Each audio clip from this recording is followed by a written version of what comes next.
Salut tout le monde. Alors, ça fait un moment que j'avais pas fait de vidéo. Là, je vais en profiter vu que je viens de changer de Mac. J'ai commandé en urgence un MacBook Pro 14 pouces, le M1 Pro en 16 Go de RAM. Dans l'absolu, je pense que ça devrait me suffire. Je vais un peu vous expliquer pourquoi. Le Mac qui est tombé en panne, il avait 3 ans. Il faut pas croire non plus que quand on achète Apple, tout fonctionne comme il faut et ça dure des années. C'est pas le premier à avoir une durée de vie de l'ordre de 3 ans. De mon point de vue, vu le prix des machines, Apple, pas Apple, je veux pas trop rentrer dans ce débat. Moi, ça m'arrange d'acheter Apple parce que le coût d'acquisition sur la durée, par rapport à la maintenance, c'est pas, ça me revient moins cher que si j'achetais des PC. Alors, je sais pas, quand j'étais sur PC, je passais ma vie à débugger Windows. Sur Mac, c'est beaucoup moins souvent le cas. Même si les choses ont l'air de changer un peu, euh, notamment sur la gestion des mémoires. Là-dessus, je m'y suis intéressé un peu, vu que j'hésitais entre 32 et 64. Finalement, je me retrouve avec 16 Go de RAM. Bon, et vous allez voir que en fait, c'est suffisant. De temps en temps, il faut redémarrer la machine. Le fait d'éteindre la machine, ça permet un peu de regagner en RAM et en rapidité. Il a tendance à empiler, plus vous mettez des logiciels, et plus il empile dans la RAM. Et du coup, après, quand on ferme les logiciels, en fait, il la vide pas suffisamment. Je pense que Apple va devoir optimiser encore son système. On est en train de se poser des questions s'il code pas avec les pieds à un moment donné, parce que bon, c'est... S'ils font les meilleurs logiciels, peut-être, ça c'est ce qu'ils disent eux. Moi, de mon point de vue, plutôt que de changer d'OS tous les ans, à rajouter des assistants vocaux dans le système, il ferait mieux de faire des choses qui fonctionnent réellement. Par exemple, voilà, déverrouiller avec l'Apple Watch, à mon avis, ça c'est un gadget, mais en plus c'est un gadget qui marche mal. Donc, moi ça marche. L'ordi il est là, l'Apple Watch elle est là, il me dit que la connexion sans fil est faible. Bref, on va quand même aller sur la page d'Apple. Voilà. Alors, ça, c'est le MacBook Pro, le dernier qui est sorti, modèle 14 et 16 pouces. Tout est mieux, hein. Bon, c'est pas faux, hein. Mais bon, il y a pas... c'est pas non plus extraordinaire. Moi, j'étais pressé de changer mon Mac Intel pour une seule raison, c'est qu'il faisait que ventiler, il faisait du bruit. Et donc, avec des petites vidéos comme ça, par exemple, j'ai été obligé de m'acheter un micro pour éviter d'entendre le son du Mac qui ventilait comme s'il était à l'agonie. Bref, lui, sur la même configuration, en fait, le M1 Pro, en 16 Go de RAM, il n'y a aucun souci. Regardez, je vais lancer mon moniteur d'activité. Vous voyez, j'ai lancé iCam Live. Bon, là, j'ai trois fenêtres ouvertes, donc c'est pas ça qui va changer fondamentalement les choses. Donc 16 Go de RAM, mémoire utilisée 10 Go, fichier mis en cache. On n'est toujours pas sur fichier d'échange. Il fait pas de bruit. Bon après il souffle, enfin il ventile, hein, il faut qu'il refroidisse un peu, mais il y a rien qui est... il est à peine tiède, alors que l'autre il était à l'agonie. Moi à la limite, voilà, la pression sur la mémoire, on va s'apercevoir que bon, moi je ferai pas les tests, mais il faudra me faire confiance. Quand j'ai installé le Mac, en fait, j'ai tout chargé. J'ai tout chargé, tous les logiciels. J'ai jamais fermé une fenêtre. Je me suis retrouvé avec trois navigateurs internet ouverts, des fenêtres partout. Ouais, je pense que j'avais allez, peut-être une cinquantaine d'onglets, hein. Pour chaque logiciel que j'ai installé, je suis allé sur la page pour télécharger les trucs. Je les ai installés en même temps, en tâche de fond. Lui, il cherchait quand même. Je venais de l'allumer le Mac. Je l'avais branché sur secteur. Bon, lui, il cherchait à optimiser le disque. Vous aviez iCloud qui récupérait les trucs. Enfin, bon, bref. Je ne l'ai pas laissé tranquille. J'ai tout ouvert. Là, et en fait, voilà, il est même pas arrivé dans le rouge. Moi, je voulais prendre le max. Je me disais, dans le temps, c'est mieux. Bon, le M1 Pro, dans les faits, il me suffira, hein, mais bon, Du coup, je pense changer plus rapidement ma machine. Au lieu de garder 3 ans le M1 Max, je garderai 2 ans le M1 Pro. Bon, 16 ou 32 ou 64, il n'y a pas fondamentalement, pour une utilisation de tous les jours, de grosses différences. Ce qui est intéressant, c'est que c'est ça. C'est la bande passante. Je m'aperçois d'une chose, c'est que la bande passante est tellement importante que les disques durs ils sont vachement rapides. Quand il veut mettre en cache, en fait, ça lag pas parce que toute la chaîne est rapide. Donc on s'en fiche un peu s'il écrit sur le disque dur. Et du coup, ça pose pas de problème. Alors tant mieux. Moi après, je m'en fiche. Ce que je veux, c'est qu'il fasse pas de bruit et que je puisse tout lancer.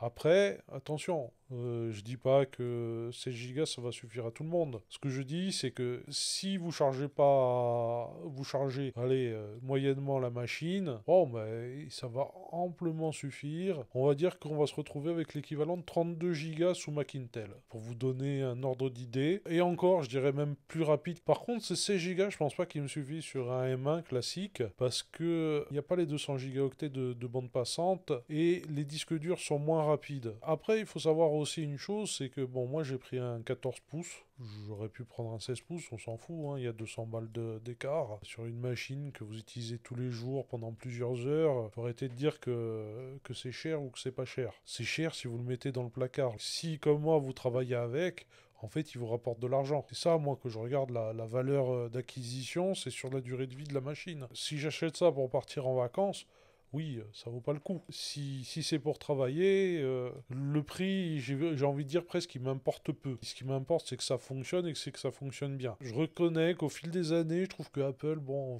ça optimise un peu moins les logiciels, hein. C'est beaucoup de marketing et beaucoup moins de technique. Bon, du coup, on continue. Je ne veux pas trop rentrer dans les détails, mais en fait, ils ont fait quelque chose de malin. C'est que, voilà, il y a une grande bande passante. Moi, de mon point de vue, la vitesse du processeur, j'ai presque envie de dire, je m'en fiche un peu. Je vais jamais monter jusqu'à 16 flux de lecture vidéo ProRes en 8K. Dans cet exemple, je vais jamais prendre en charge 4 écrans externes. Je me demande même si quelqu'un qui a besoin de 4 écrans externes, il se trompe pas de machine en achetant un ordinateur portable. Mais bon, ça c'est ma propre opinion, hein.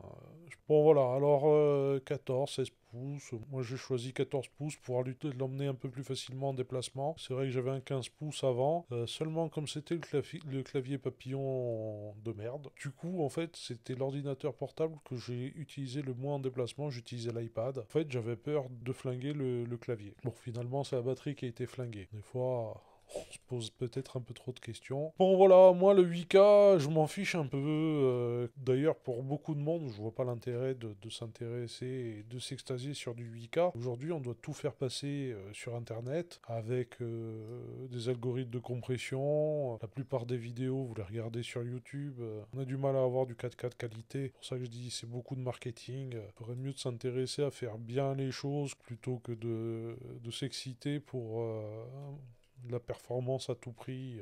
Voilà. Bon, moi, par exemple, là, dans ces logiciels, celui qui m'intéresse le plus, c'est Affinity Photo. Alors, bon, on voit qu'il compare un peu des pommes avec des poires. C'est-à-dire que le 14 pouces, il compare avec un 13 pouces, un Intel Core i7 quadricœur, alors que le 16 pouces, il compare avec un Intel Core i9 à 8 cœurs. Donc c'est difficile de comparer le 14 pouces avec le 16 pouces. On compare pas avec les mêmes machines. Donc ça m'a pas aidé pour choisir la machine. Moi je pense, et ça doit certainement être le cas, c'est que le 14 pouces doit être moins rapide que le 16 pouces. Apple va freiner dès qu'on va le faire monter en cadence, le 14 pouces. Par contre, je pense que le 14 pouces va être plus silencieux que le 16. Parce que le 16, le processeur, il va chauffer plus, il va être mieux refroidi, mais pour être mieux refroidi, je pense que le 16 pouces va envoyer les bûchettes au niveau du ventilo. S'il y a plus de flux d'air, il va faire plus de bruit. Donc je pense que le 14 pouces, on va diminuer la cadence. Bon, c'est des cas bien spécifiques, hein. C'est quand on va travailler en pointe. Travaillez pas toute la journée à paquet sur le processeur. Si je devais faire un choix vraiment cartésien, je dirais le 14 pouces je l'équiperai avec du M1 Pro. Et le 16 pouces, si je veux vraiment pousser, je prendrai un M1 Max. Bon, alors là, les performances GPU, bon, toujours pareil, hein, on compare des pommes et des poires. Alors, bon, moi j'utilisais DaVinci Resolve pour monter les trucs. Donc, je suis à 5 fois et 3,6 fois plus que cette machine. Et là, il compare avec ça. Alors, moi, ma machine, ce serait plus avec celle-là qu'il faudrait comparer, le Mac Intel. Quand je regarde les différences avec Final Cut Pro, enfin, j'ai l'impression que quand on compare les deux, voilà, le logiciel, c'est quand même important. Donc du coup, je pense que je vais peut-être passer sur Final Cut Pro. Première, ça me plaisait moyennement. Avant, j'utilisais tout le temps la suite Adobe. En plus, ça me coûtait 70 balles par mois. Alors, j'utilisais Premiere, Photoshop, Illustrator et compagnie dans le cadre du boulot. Hein. Je m'aperçois d'une chose, c'est que ben, au final, c'est une vraie rente pour Adobe et c'est des dépenses pour moi que je trouve presque inutiles. C'est pour ça que je passais à Affinity Photo, Designer. Alors, c'est vrai que j'ai un peu de mal. Hein. Bon, on est tellement habitué à Photoshop et Illustrator que quand je cherche des fonctions, j'ai vraiment du mal. Affinity Photo, il doit coûter 50 balles. C'est un mois d'abonnement à Photoshop. Tous ces abonnements, ça commence à me fatiguer. C'est des rentes pour les éditeurs, mais moi, j'ai pas nécessairement besoin d'avoir toujours la dernière version logicielle. Pour la gestion des photos, là maintenant j'utilise le logiciel photo d'Apple. Je n'ai pas retrouvé d'équivalent au logiciel qui m'a le plus manqué, c'est Aperture. Ce logiciel, je comprends pas pourquoi Apple l'a laissé tomber, c'est une grosse cloche. Faut reconnaître que dans cette boîte, des fois, ils prennent des décisions vraiment de merde. Bon, enfin bref, je veux pas trop m'apitoyer sur mon sort. Bon, on revient toujours sur des trucs que je trouve importants, hein, c'est ça. C'est jusqu'à 7,4 gigaoctets par seconde. Ça, c'est pour le 8 Tera. Le 1 Tera, il n'est pas en reste, ça bombarde. Et ça c'est bien parce que quand vous avez de la mémoire qui part en cache, c'est le top. Tiens, d'ailleurs, je vais retourner voir. Vous voyez, j'enregistre, vous avez le flux caméra, la capture d'écran, et ça branche toujours pas. Bon, après, l'écran, bon, alors là, j'utilise toujours un écran externe, donc le liquide Retina, c'est mieux qu'un écran LCD, mais j'aime bien travailler sur fond noir, et les écritures, elles sont blanches, et en fait, c'est presque plus agréable de travailler sur mon écran externe, bon, c'est vrai, il est plus grand, c'est un 24 pouces. En fait, je m'aperçois que fond noir, écriture blanche, et ce léger halo autour des polices de caractère, qui me gêne. Si ça continue, en fait, je pense que ça va me gonfler et je veux plus travailler sur fond noir, je veux mettre un gris. Un gris, comme ça, tous les pixels sont allumés, point barre. J'ai plus de pixels éteints autour de mes polices de caractère et ça va résoudre le problème. C'est un cas spécifique, parce que j'aime bien travailler sur fond noir. J'aime bien, en fait, même l'iPhone, vous prenez celui-là, voilà, c'est fond noir. Dans fond noir, moi, les pixels, je les utilise pas, j'aime bien les éteindre. Je vais parler un peu de l'encoche. Moi, perso, l'encoche, ça me gêne pas du tout. Alors, pourquoi une encoche? Bon, déjà, hein, il y a la caméra, il y a une LED, et je pense qu'il y a un autre truc ça doit être pour le True Tone ou un truc comme ça. En fait, c'est pour ça qu'elle fait cette taille. En fait, on gagne de la place sur l'écran. C'est-à-dire qu'avant, bah, il y avait un bord noir tout autour. Là, ils ont décidé, en gros, c'est comme s'ils avaient découpé le bord noir qu'il y avait avant. Ils ont rajouté de l'écran. Et puis moi, il y a mon menu. Alors le menu, il faut savoir un truc, c'est que par défaut, quand vous mettez en plein écran, comme je fais souvent, le menu disparaît. Mais en fait, c'est pas une fatalité. Alors je vais vous montrer. Faut aller dans les préférences système. Ça, c'est coché par défaut. Et moi, je le décoche. Alors, il suffisait de chercher. Du coup, quand vous êtes en plein écran, vous avez votre menu au-dessus. Ah. Alors, souriez, c'est une caméra HD à 1080p. Oui, mais c'est quand même une caméra de merde. Faut quand même le reconnaître. Je veux dire, il y a du processeur derrière qui va corriger les choses. Vous méprenez pas. Là, je suis pas en train de filmer avec la caméra du Mac. Hein. Alors, je vais vous montrer quand même 30 secondes, comme ça vous verrez un peu le bordel dans le bureau. De l'autre côté, voilà. Ça, c'est la caméra. Ça, c'est ce que j'utilise. Donc, oui, c'est bien quand vous êtes dans le train, mais bon, on pourrait quand même faire un peu mieux. Bon, voilà, là on va revenir sur les trois micros de qualité, système audio assis haut-parleur. Alors, bon, c'est mieux, mais bon, c'est du marketing. Mais dans l'absolu, pour la prise de son, bah, on utilise un micro. Pour les écouteurs, si vous voulez quelque chose de qualité, vous branchez un casque sur la prise jack qui n'ont toujours pas supprimé. Voilà, l'audio spatial, les trucs comme ça, j'ai envie de dire, c'est plus pour regarder Netflix que pour travailler dessus. Hein. À ce stade, voilà, c'est pour dépanner. Bon, plus branché que jamais, ils ont rajouté des ports, c'est bien. Bon, après, c'est pas fondamental, hein. Voilà, moi, les photos, les vidéos avec la carte SD, franchement, en déplacement, j'aurais tendance à dire, soit, faut savoir que moi, en une journée, je fais jamais 2000, 3000 photos, comme certains photographes. Quand vous faites 2000, 3000 photos, faut savoir que derrière, il y a du travail pour les choisir. Donc, il y a un travail à faire d'abord à la prise de vue. Si je fais 100 ou 200 photos en une journée, c'est énorme. On choisit son sujet, on cadre, on regarde la lumière, on fait pas n'importe quoi. En essayant de tomber sur faire une photo, une bonne photo sur la quantité, non, pas comme ça. Donc, dans l'absolu, il n'y a pas besoin de charger, c'est de partir avec son Mac et d'avoir un lecteur de carte SD nécessairement. Moi, ce que je conseille aux gens, c'est que si vous faites quelques photos et vous voulez sauvegarder, faire un backup de votre travail, vous avez plusieurs cartes SD déjà et d'un. Donc une quand elle commence à arriver, si elle est pleine, si vous faites de la vidéo. Bon, en plus les cartes SD vidéo 8K, ProRes, ça marchera pas, hein. Les débits sont pas assez importants, je pense. Je fais pas du 8K, mais comme ça, à la louche, je dirais que c'est pas le format de carte qu'il faut pour faire de la vidéo ProRes 8K pour revenir à ce qu'on disait plus haut. Voilà, ce qu'on est capable de faire et dans la vraie vie, ce qu'on est capable de produire, c'est pas du tout la même chose. Donc, moi j'aurais tendance en déplacement, non pas à ouvrir mon ordinateur portable, mais à acheter un disque dur externe auto-alimenté avec un lecteur, avec différents lecteurs de cartes. Et puis en fait, vous intervertissez les cartes, vous les mettez dans le disque. Là, le disque automatiquement, il va faire un backup. C'est vous le programmez, hein. Soit il vide la carte, soit il duplique les données. Moi, j'aurais tendance à dupliquer les données pour être tranquille. Et pareil pour photo, vidéo. Ensuite, le HDMI. Alors, le HDMI, moi, la version, en fait, je m'en fiche. Je trouve ça super bien que ça y soit. Le truc, c'est que quand vous partez, si vous devez faire une conférence ou quoi, le HDMI, ça vous évite de vous balader avec des adaptateurs qui vont marcher plus ou moins bien. La prise casque, on est content qu'il est toujours pas enlevé. Alors, 3 ports Thunderbolt 4, ben ouais, ben moi j'aurais préféré qu'ils dégagent le SD, qu'ils mettent un quatrième Thunderbolt 4, et je garderai le MagSafe 3 parce que même si je vais pas l'utiliser ou très peu en déplacement, vu la taille de la batterie, enfin vu les possibilités, l'autonomie de la batterie, franchement, c'est presque à se poser la question s'il y a besoin de partir avec un chargeur. Mais quoi qu'il en soit, bon moi le chargeur, je l'utilise pas au bureau.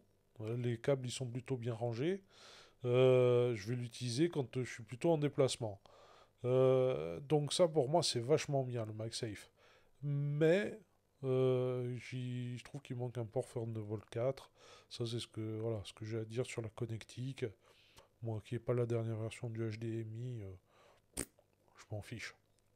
Son après, il faut pas se leurrer aussi, hein. Des gens qui achètent ce type de machine sont souvent des gens qui vont avoir tendance à changer les machines pour leurs besoins professionnels, toujours, hein, tous les 2, 3 ans, allez, 4 ans maximum. Donc en fait, les mises à jour matérielles, elles se font à chaque changement de machine.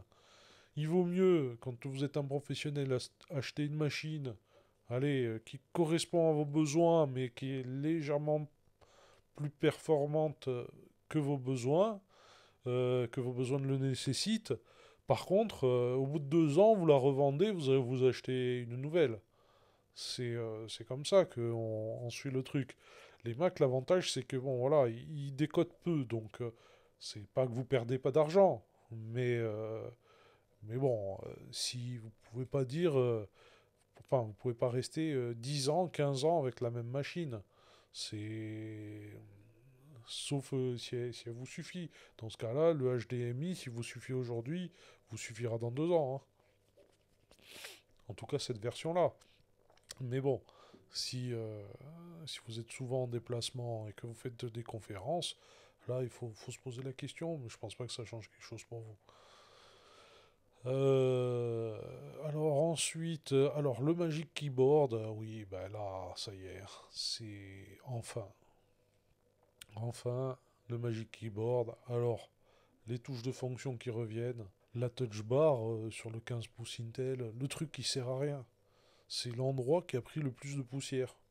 En 3 ans, je l'ai jamais utilisé. Je suis obligé, il fallait que je regarde le clavier. À chaque fois, en plus, suivant les applications, ça change. Franchement, c'est le truc le plus inutile qu'Apple ait jamais fait. C'est plus du clavier papillon. Là aussi, il n'y a même plus à leur dire merci. Là, la grosse pression avec ces claviers, on ne savait pas combien de temps ils allaient vivre. Bon, maintenant, on pourra toujours se poser la question combien de temps une batterie va vivre. Par contre, alors là, le Touch ID, aussi extraordinaire que ça puisse paraître, je ne sais pas si c'est mon Mac qui a un défaut, mais si je mets mon doigt exclusivement sur cette touche pour déverrouiller, ça marche pas. Il faut que je touche le bord en aluminium, où j'ai la paume à côté du trackpad. Je touche, là ça fonctionne. Si je mets mon doigt sur la touche, que je touche pas l'aluminium, ça marche pas.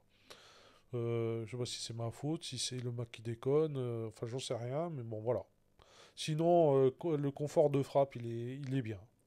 C'est franchement, c'est un clavier, il est rapide. Je le préfère 100 fois aux autres et du coup, je vais plus l'utiliser en déplacement parce que je vais avoir moins peur qu'il se bloque comme le clavier papillon. Voilà, l'autre avec le clavier papillon, c'était le Mac qui restait à la maison. J'avais peur qu'il se prenne des merdes. Alors, macOS Monterey, moi de mon point de vue, c'est il manque d'optimisation. Il y a encore des bugs. On joue les bêta-testeurs sur un système qui est finalisé. Alors on croise les doigts. Catalina, moi je trouve qu'il était beaucoup mieux optimisé. Il y a toujours des périodes comme ça chez Apple où vous avez un système d'exploitation qui est bien. Et ensuite derrière, vous avez deux boosts qui sortent. Ensuite, ils se sortent les doigts et ils réoptimisent tout ça. Le problème, c'est qu'aujourd'hui, les machines elles sont tellement puissantes que j'ai l'impression que plus personne veut optimiser ses logiciels. Moi, je vois, j'ai des... il y a des logiciels, c'est fabuleux. Bon, là, ils disent plus de 10 000 apps et modules sont déjà optimisés. Je sais pas, peut-être qu'ils ont compté, ils ont peut-être raison. Maintenant, à mon avis, les 10 000 apps, ils doivent compter les apps iOS aussi, hein, mais bon. Là, voilà, moi par exemple, il y a des logiciels que j'ai installés. En fait, je suis obligé d'installer Rosetta pour installer le logiciel. Alors, l'application en elle-même, elle est compatible Apple Silicon, mais l'installeur, lui, il est toujours sous Intel. Donc ça vous prouve bien que bon, ça pue des pieds. Après, bon, voilà, l'optimisation logicielle, c'est un point important normalement quand vous êtes dev et voilà, vous prenez un logiciel comme que j'utilise Lumina AI, là, que j'ai essayé l'an dernier, quand je le lance, il me prend dans ma RAM 4 gigas. Donc voilà, c'est toujours le même problème. La machine, elle est bien. Après, derrière, il faut que les logiciels ils soient optimisés. Prenez un logiciel comme OnePassword, je l'ai dégagé.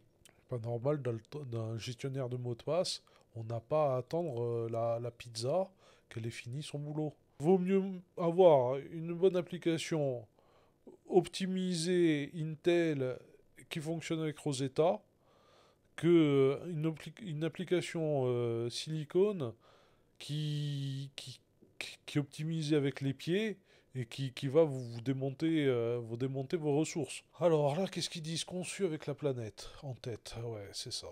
Et avec le portefeuille dans la poche surtout. Oui. Quand on achète un Mac, on pollue. Quand on fait des Macs qui tiennent pas plus de 3 ans, que les batteries gonflent, on pollue. On pense pas à la planète. On cherche à faire des choses, des produits qui sont un peu mieux.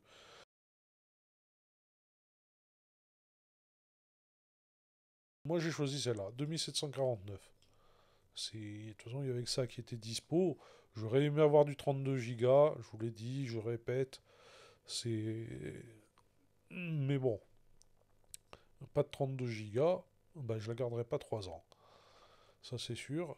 Mais bon, 2749. Allez, je vais faire un calcul bête et méchant, mais bon, on va dire que, voilà, 2008, dans 2 ans, 1004, vous la revendez sans problème. Vous la revendez sans problème. La machine, c'est tout, ça va toujours être une tuerie. Vous avez un disque de 1 Tera, 16 Go de RAM, et ça sera l'idéal pour plein de gens. En fait, la machine, elle vous aura coûté 1400 € sur, sur 2 ans. Donc, ça vous fait. Alors, on va faire le calcul. Ah, c'est une machine, elle va vous coûter 58 € par mois. TTC. Donc, sur 2 ans. Donc, il faut. Voilà, le prix, c'est aujourd'hui. Vous pouvez pas dire, ouais, c'est des machines qui sont chères. Je veux dire, vous prenez un abonnement téléphonique, même chez Soch, c'est 15 euros. C'est ces machines qui vous rapportent de l'argent en tant que professionnel. Donc moi j'aurais tendance à dire voilà, prenons plutôt, allez, alors s'il y avait du stock et tout, je dis toujours, j'aurais pris 32 gigas par sécurité, mais c'est pas nécessairement une obligation. Par contre dans 2 ans, là, je vais la changer. Je la change et puis je vais avoir le M2 ou le M3 et je ferai pareil.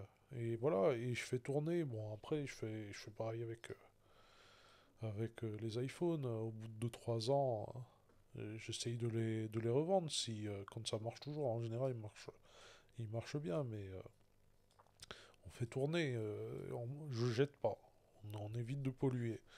Euh, Ce qui fait que, voilà, moi qui fais beaucoup de webmastering, de référencement et tout, j'utilise beaucoup Safari, mais bon, j'utilise aussi, je fais un peu de vidéos, un peu de photos. Donc c'est ça qui fait que je vais souhaiter passer sur ce genre de machine. C'est du codage, j'en fais plus. Euh, Même si de temps en temps, si j'avais le temps, j'aimerais bien en refaire un peu, mais enfin voilà, c'est pas l'objet. Mais voilà, le truc, c'est la RAM, c'est le plus important. C'est en fait, c'est le nombre de logiciels, le nombre de fenêtres que vous allez pouvoir garder ouvert en même temps et pouvoir faire votre truc. Et là, je vais revenir encore sur le moniteur d'activité pour regarder la pression qu'il y a sur la RAM. Et vous voyez, bon, ça fait 1 heure que je filme. Il capte, il y a pas de souci. Pas de souci. Maintenant, bon, on va quand même s'amuser pour la fin de la vidéo. C'est-à-dire que je vais tout lancer. Je vais ouvrir tous les logiciels. Vous voyez ma trombine en gros. Donc voilà, je lance toutes les applications possibles et inimaginables. Voilà. Donc là, on est sur l'écran principal. Regardez en bas, tout ce qu'il y a. Regardez tout ce que j'ai ouvert, hein. Donc, on peut pas dire que j'ai rien ouvert. Et là, le moniteur d'activité. Voilà la pression de la mémoire. Donc, euh, de toute façon, je pourrais pas travailler avec toutes les applications en même temps, hein. C'est pas possible. Ou alors c'est que je suis mal organisé. Mais bon, on voit que on est quand même au taquet. Et regardez, celui qui me prend le plus de place, c'est Minarai qui, je sens, il va dégager. Parce que moi, ça, c'est le genre de truc, ça me gonfle. Les logiciels qui sont optimisés comme ça avec les pieds, je supporte pas. Voilà, c'est. Enfin, à un moment donné, faut arrêter les conneries. C'est pas possible. ICam Live, il est là, il prend le flux de mon Canon, le flux de la caméra, et il capture l'écran. Il est en train d'enregistrer, il écrit sur le disque. Il n'y a rien qui. Enfin voilà, il fait quand même plus de boulot que Luminar. 4 gigas. Non mais 4 gigas, c'est quoi cette optimisation? En bois, en ébène massif. Je veux dire, photo qui sert de bibliothèque, il est à 211 mégas. Vous voyez que bon, on est quand même vachement bien. Et le truc, c'est que ça ralentit pas. Mais les onglets Safari, voilà, un onglet, c'est 100 mégas. Donc si j'ouvre 10 onglets, c'est 1 giga. Je vous laisse faire le calcul si j'en ouvre 100. Ça n'est plus... sauf si vous chargez des pages qui sont vraiment lourdes, mais bon, globalement, tiens, allez, on va ouvrir une page YouTube pour voir à combien ça monte.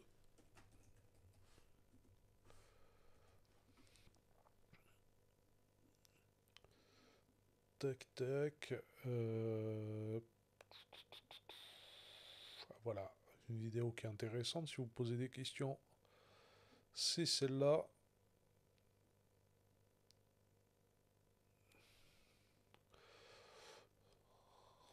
Donc, ouais, ça ralentit toujours pas. J'ai que 277 mégas de cache et alors, elle est où? Voilà, YouTube, voilà, YouTube, c'est 400 mégas. Donc, oui, quand même, on est bien. On est, vous pouvez pas regarder 3 vidéos en même temps, donc à partir de là, c'est la montée en charge, franchement, c'est excellent. Bon, ben voilà, hein, je crois que on a tout abordé. Alors maintenant que j'ai ouvert toutes ces applications, je vais quand même toutes les fermer, petit à petit. Et, et voilà, et on va regarder un peu comment ça se passe au niveau de la mémoire. Donc voilà, j'ai fermé j'ai fermé toutes les applications, sauf celle qui m'enregistre, là, CamLive. Et, et oui, on a récupéré. Bon, après, si je redémarre, le fichier d'échange, il va être purgé. Fichier mis en cache, ça va baisser un peu. Et la mémoire utilisée aussi. Bon, mais voilà, on a fait un peu le tour de cette machine que je trouve assez bien. Alors, je reviens un peu dessus. Le plus important pour moi, c'est l'optimisation des logiciels. C'est la quantité au niveau matériel. Apple, ils ont fait du bon travail. La vitesse d'échange entre la mémoire interne et le disque dur, ils sont suffisamment rapides pour que 16 Go suffisent et éviter d'avoir des lags. Pendant tout le temps où j'ai tourné cette vidéo, euh, il est à peine tiède, il chauffe pas, on l'entend pas. Moi, c'est ce que j'attends d'une machine. Ça ralentit pas, c'est aussi ce que j'attends d'une machine. Pour moi, ça va. C'est une machine qui est suffisamment puissante et pourtant entrée de gamme et qui va amplement me suffire. Et pour répondre à la question que moi je me suis posée avant de l'acheter, un peu au hasard et par obligation, en fait, j'estime que voilà, les 16 Go de RAM sont à peu près l'équivalent d'un 32 Go de Intel. Donc, est-ce qu'il faut vraiment 64 Go? Je suis pas sûr. Euh, voilà. Je vous souhaite une bonne journée. Je vous dis à bientôt. Et ciao, ciao. Hein, à bientôt. Ciao.